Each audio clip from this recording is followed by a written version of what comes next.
નમસ્કાર વિદ્યાર્થી મિત્રો, એનપી એજ્યુકેશનમાં દરેક વિદ્યાર્થી મિત્રોનું સ્વાગત છે. મિત્રો, આજના વિડીયોમાં આપણે વાત કરીશું ધોરણ 7 જે નવા અભ્યાસક્રમ મુજબ જે અત્યારે સામાજિક વિજ્ઞાનની બુક બદલાઈ ગઈ છે એમાં પાઠ 2ની વાત કરીશું કે દિલ્હી સલ્તનતમાં. તો જે વિદ્યાર્થી મિત્રો અમારી ચેનલ ઉપર પ્રથમવાર વિડીયો નિહાળી રહ્યા હોય તો પ્લીઝ અમારી ચેનલને અવશ્ય એકવાર સબસ્ક્રાઈબ કરી દેજો અને બાજુના બેલ આઇકનને પ્રેસ કરી દેજો કે તમારા સુધી અમે દરેક પ્રકારની અપડેટ મોકલતા રહીએ. તો ચાલો મિત્રો વાત કરીએ ધોરણ 7ની અંદર બીજો પાઠ દિલ્હી સલ્તનત. તો પ્રાચીન કાળથી જ દિલ્હી ભારતીય રાજનીતિના કેન્દ્રમાં રહ્યું છે. 12મી સદીમાં તોમર અને ચૌહાણ રાજપૂતોના સમયમાં દિલ્હી વેપાર વાણિજ્યનું એક મહત્ત્વનું સ્થાન કે કેન્દ્ર બન્યું હતું. 13મી સદીની શરૂઆતમાં દિલ્હી સલ્તનતની સ્થાપના થઈ. એમાં ઈસવીસન 1206થી 1526 દરમિયાન ઉત્તર ભારતના વિશાળ વિસ્તાર ઉપર શાસન કરવા શાસકોને સુલતાન અને શાસનકારને દિલ્હી સલ્તનત તરીકે ઓળખવામાં આવે છે. આ શાસકો મૂળ રીતે તુર્ક અફઘાન મૂળના હતા. 350 વર્ષ દરમિયાન દિલ્હી સલ્તનતમાં કુલ 5 વંશોએ સત્તા ભોગવેલી, જેમાં ગુલામ વંશ, ખલજી વંશ, તુલગત વંશ, સૈયદ વંશ અને લોધી વંશનો સમાવેશ થાય છે. દિલ્હીની સલ્તનતની સાથે આપણે આ પાઠને વિજયનગર અને બહમની સામ્રાજ્યનો પણ અભ્યાસ કરીશું. તો દિલ્હીના સલ્તનતના શાસકો કયા કયા થઈ ગયા? તો પહેલી વાત કરીએ તો ગુલામ વંશ. ગુલામ વંશની અંદર 1206 થી 1290 સુધી એમને શાસન કર્યું.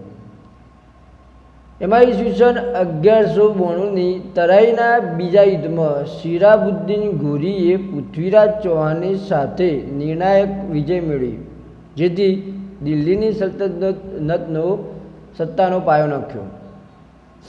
મહમ્મદ ઘોરીના ગુલામ કુતુબુદ્દીન ઐબકે માનમુખ વંશનો હતો. માત્ર 5 વર્ષ તેના શાસનકાળમાં તેણે સલ્તનત સત્તા જાળવી રાખવાનો પ્રયત્ન કર્યો.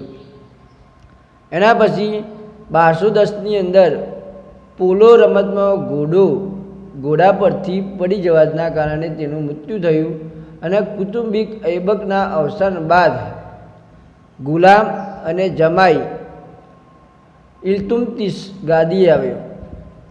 તેણે સલ્તનત સત્તાનો સર્વોપરી બનવા ચેહલગાન એટલે કે ચારગાનની સ્થાપના કરી. એમાં 40 તુર્ક અમીરોના દળની રચના કરી. તેણે રાજધાનીનું સ્થળાંતર લાહોરથી દિલ્હી કર્યું અને ઇલ્તુત્મિશે ગુલામ વંશનો સાચો સ્થાપક માનવામાં આવે છે. એક પણ પુત્રને સુલતાન બનાવવા યોગ્ય ન સમજતો ઇલ્તુત્મિશે પોતાના કાબિલ પુત્રી રઝિયા પોતાની ઉત્તરાધિકારી જાહેર કરી. ઇલ્તુત્મિશે અવસાનના થોડા સમય બાદ તેની પુત્રી રઝિયા સુલતાન જે દિલ્હીની ગાદીએ આવનાર પ્રથમ મહિલા શાસક હતી. એ સમયના ઇતિહાસમાં મિનહાજ એ સિરાજ પણ સ્વીકારે છે. એ રઝિયા સુલતાન તેના જ ભાઈઓ સૌથી વધુ કાબિલ અને રક્ષણ હતી. આમ છતાં એક મહિલા શાસનકર્તા તરીકે માન્યતા મળવી મુશ્કેલ હતી. ત્યારે દરબારીઓ અને તેને સ્વતંત્ર શાસક તરીકે સ્વીકારવા રાજી ન હતા. અમીરોની સત્તા લાલસા અને સતત ચાલતા વિદ્રોહને તેને શાસનનો અંત આણ્યો. તેના અવસાન પછી 6 વર્ષ સુધી રાજ્યમાં અંધાધૂની ચાલી. અમીરોએ ઇલ્તુત્મિશના પુત્ર નાસિરુદ્દીનને દિલ્હીએ ગાદીએ બેસાડ્યો. 21 વર્ષના તેના સમયકાળ બાદ તેનું અવસાન થયું અને ગિયાસુદ્દીન બલબન ગાદી આવ્યો. તેણે ચેહલગાન એટલે દળનો નાશ કરીને શાસનતંત્ર બલબન શાસનતંત્ર પરથી અમીરોને પકડને હળવી કરી. તેને રાજાનું સ્થાન વધુ મજબૂત બનાવ્યું. બલબન સાહિત્ય અને કલાનો પોષક પણ હતો. 22 વર્ષની તેની આ શાસનના થોડા સમય બાદ દિલ્હીના સલ્તનત પર ખલજી વંશની સ્થાપના થઈ. અહીંયા ગુલામ વંશથી શાસન પૂરું થયું અને એના પછી ખલજી વંશની સ્થાપના થઈ.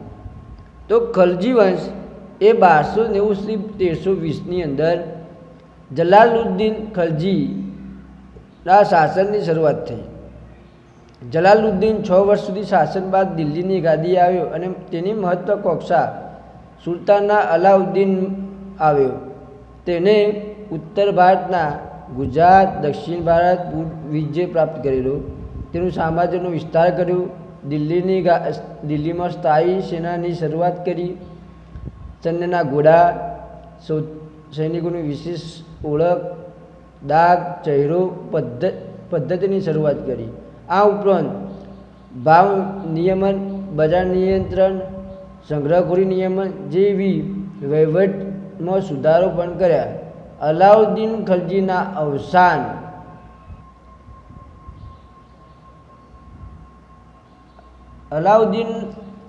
ખલજીના અવસાન બાદ રાજ્યમાં અંધારુનું વાતાવરણ રહ્યું. ખલજી રાજવંશનો અંત આણી દિલ્હીની ગાદીએ તુગલક શાસનની શરૂઆત કરનાર ગિયાસુદ્દીન તુગલક હતો. આ વાત થઈ ખલજી વંશની. એના પછી આવશે તુગલક વંશ. હવે તુગલક વંશની વાત કરીએ તો તુગલક વંશ 1320થી 1414ની દરમિયાન તેમણે રાજ કર્યું. તો તુગલક વંશની અંદર દરમિયાન મોહમ્મદ બિન તુગલક એક પ્રતિભાવંત સુલતાન થયો, જેને તેના સમયમાં કેટલીક યોજના અમલમાં મૂકી, જેમાં દિલ્હીમાં દૌલતાબાદ રાજધાનીનું સ્થળાંતર કર્યું, પ્રતિક મુદ્રા પ્રયોગ વગેરે જેવી યોજનાઓનો સમાવેશ થાય છે. પરંતુ મોટાભાગની યોજના વ્યવહારિકતાનો અભાવ તેમજ તબક્કાવાર અને આયોજનબદ્ધ અમલીકરણ અભાવના કારણે નિષ્ફળ ગઈ, જેથી ઇતિહાસમાં આ યોજનાને તરંગી યોજના તરીકે સ્થાન પામી. મોહમ્મદ તુગલકના સમયમાં આફ્રિકન મુસાફર, એનું નામ હતું ઇબ્ન બતુતા, ભારતની મુલાકાતે આવેલા. મોહમ્મદ તુગલક બાદ તેનો પિતરાઈ ભાઈ ફિરોઝ શાહ તુગલક ગાદીએ આવ્યો. ફિરોઝ શાહ તુગલકના અવસાન બાદ તૈમૂર લગે દિલ્હી પર આક્રમણ કર્યું. એ ઈસવીસન 1398થી 99માં, જેમાં સત્તાના પાયા હચમચી ગયા અને તુગલક સત્તા મર્યાદિત બની ગઈ. અહીંયા વાત થઈ તુગલક વંશની. એના પછી આવશે સૈયદ વંશ. તો સૈયદ વંશની વાત કરીએ તો સૈયદ વંશની અંદર 1414થી 1451ની અંદર અને લોદી વંશ એટલે કે 1451થી 1526. હવે તુગલક વંશના શાસકનો અંત બાદ તેમને ખિજનજા સૈયદ વંશની સ્થાપના કરી. સૈયદ વંશ બાદ બહલોલ લોદી એટલે કે લોદી વંશની સ્થાપના થઈ. બહલોલ લોદી સલ્તનતનો પ્રથમ અફઘાન શાસક હતો. લોદી વંશનો અંતિમ બાદશાહ ઇબ્રાહિમ લોદી હતો અને ઈસવીસન 1526ની અંદર બાબર અને પાણીપતના પ્રથમ યુદ્ધમાં તેનો પરાજય થયો અને આ જ સલ્તનત યુગનો અંત આવ્યો અને મુઘલ શાસનની શરૂઆત થઈ. હવે વાત કરીએ તો રાજ્ય વ્યવસ્થા. દિલ્હીના સલ્તનત શાસકની રાજ્ય વ્યવસ્થાઓ કેવી હતી, તો આપણે રાજ્ય વ્યવસ્થાની આજે વાત કરીએ તો ઈસવીસન 13મી સદીમાં સ્થપાયેલી દિલ્હી સલ્તનત ભારતમાં રાજ્ય વ્યવસ્થા શાસન વ્યવસ્થા દ્રષ્ટિએ વિશિષ્ટ હતું. દિલ્હીમાં સલ્તનત શાસનના કેન્દ્રોમાં સુલતાન હતો.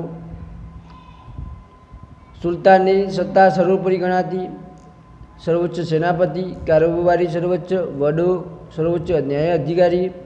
સુલતાનને મદદ કરવા માટે એક મંત્રીમંડળ પણ હતું. મંત્રીમંડળને મંત્રીઓ અને અધિકારીઓ નિમણૂક અને સુલતાન પોતે કરતો. સલ્તનત શાસન વ્યવસ્થા કેન્દ્રીય, પ્રાંતીય, સ્થાનિક એમ 3 વિભાગમાં વહેંચવામાં આવતી. હવે જોઈએ તો કેન્દ્રીય શાસન વ્યવસ્થા. તો કેન્દ્રીય શાસન વ્યવસ્થા કેવી હતી? તો સુલતાન પછી મંત્રીમંડળ મુખ્ય હતું.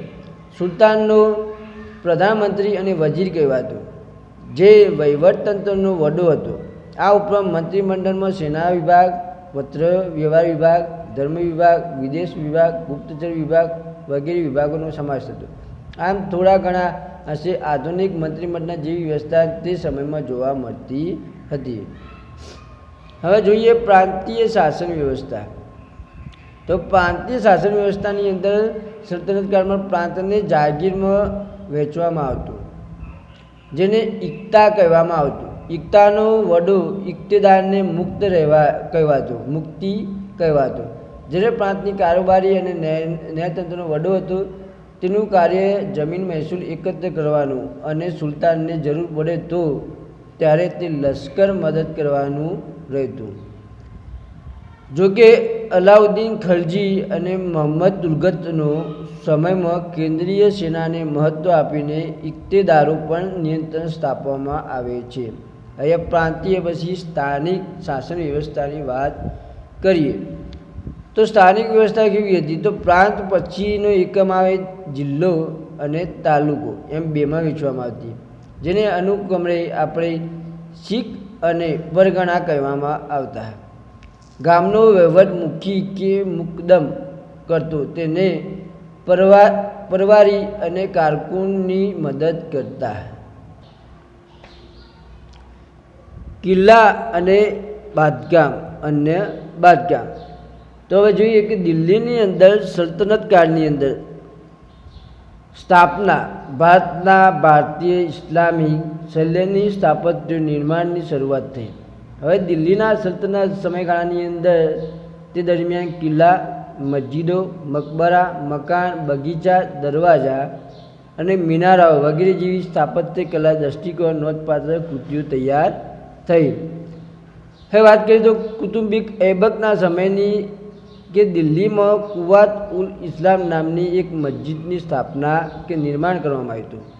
ઐબકે બંધાવેલી બીજી મહત્ત્વની ઇમારત હતું કુતુબ મિનાર, જે આજે પણ જગ પ્રખ્યાત છે.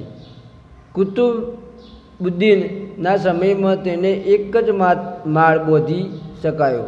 તેનું અવસાન બાદ બાકીનું કામ ઇલ્તુત્મિશે પૂર્ણ કરાવ્યું. એના પછી ફિરોઝ શાહ તુલગત અને સિકંદર લોદી તેનો જીર્ણોદ્ધાર કરાવેલો.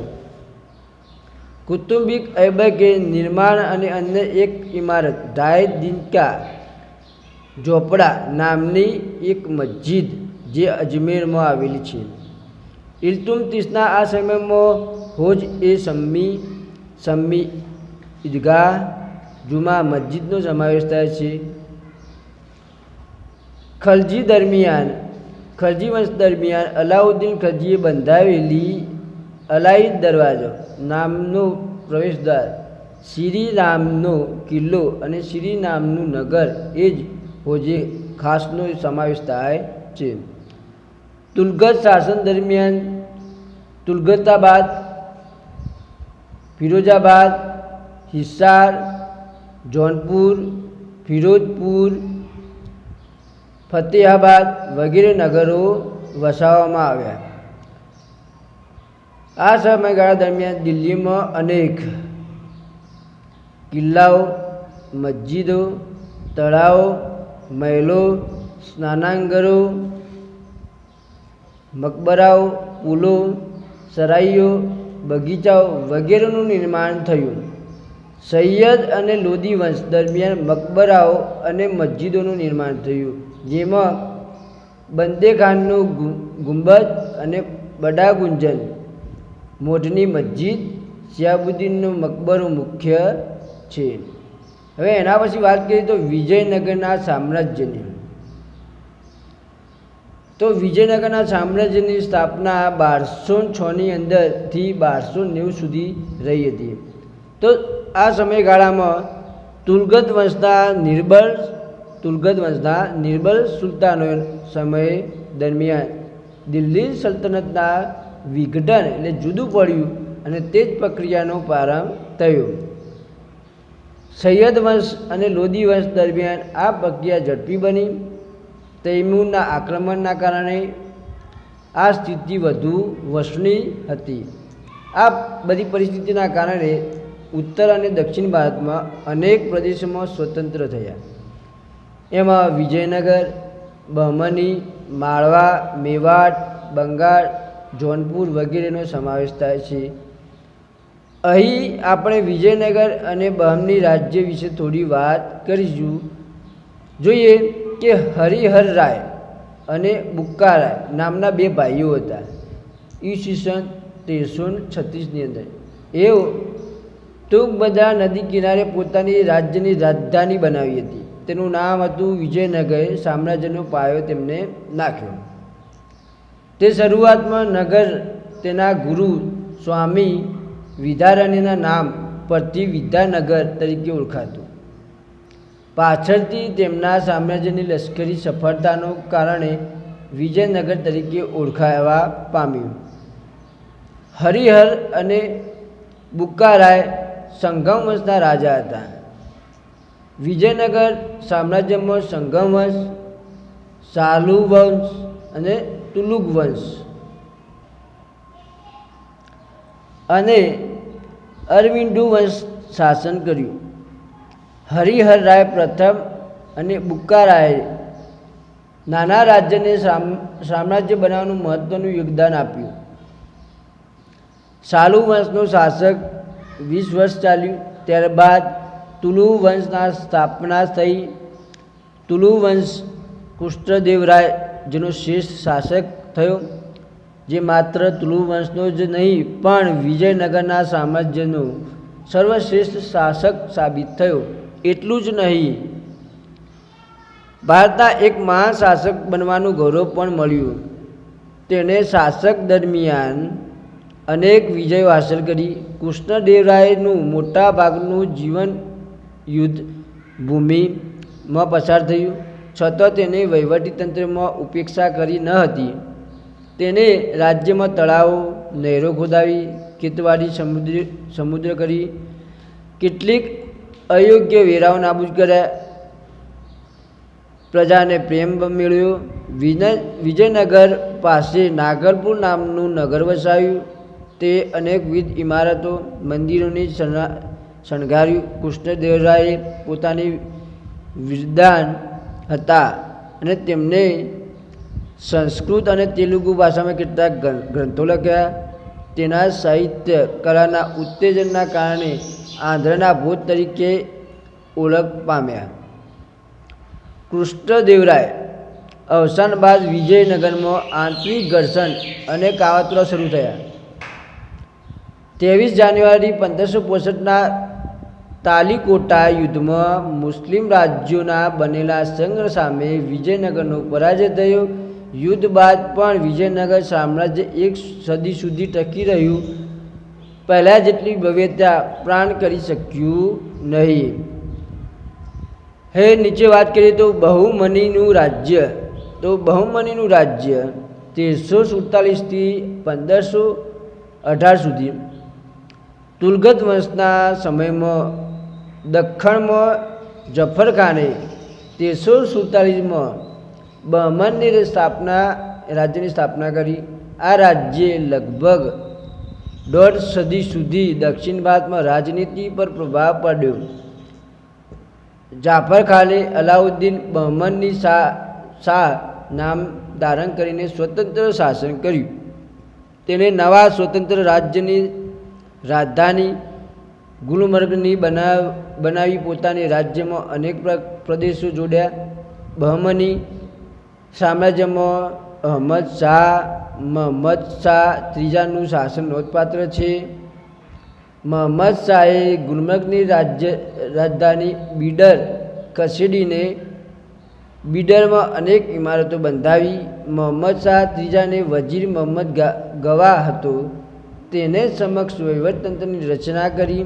મોહમ્મદ શાહ ત્રીજા સમયમાં બહમની સત્તા મજબૂત બની હતી, પરંતુ ત્યારબાદ મહમૂદ શાહ બહમનીએ બીજા સમયના રાજ્યની તમામ સત્તા એટલે કે વજીર કાસિમ બરીદના હાથમાં આવી એટલે તેના સમયમાં જ બહમની સામ્રાજ્યનો અંત આવ્યો અને આ સમગ્ર સામ્રાજ્ય બીજાપુર, અહમદનગર, ગોલકોડા, બીડર, બરાર જેવા સ્વતંત્ર રાજ્યોમાં વિભક્ત થઈ ગયું. હવે નીચે વાત કરીએ તો દિલ્હી સલ્તનત શાસનનો અંત કઈ રીતે આવ્યો? તો દિલ્હી સલ્તનત શાસનનો સ્થાપના ઈસવીસન 1206માં કુતુમ્બિક ઐબકના દ્વારા, જે 320 વર્ષ સુધી ઈસવીસન 1526 સુધી ઇબ્રાહિમ લોદીના શાસનના અંત અને અસ્ત થયો. આ લગભગ 350 વર્ષ દરમિયાન યોગ્ય, શક્તિશાળી અને કેટલીક વાર નિર્બળ સુલતાનો પણ ગાદીએ આવ્યા.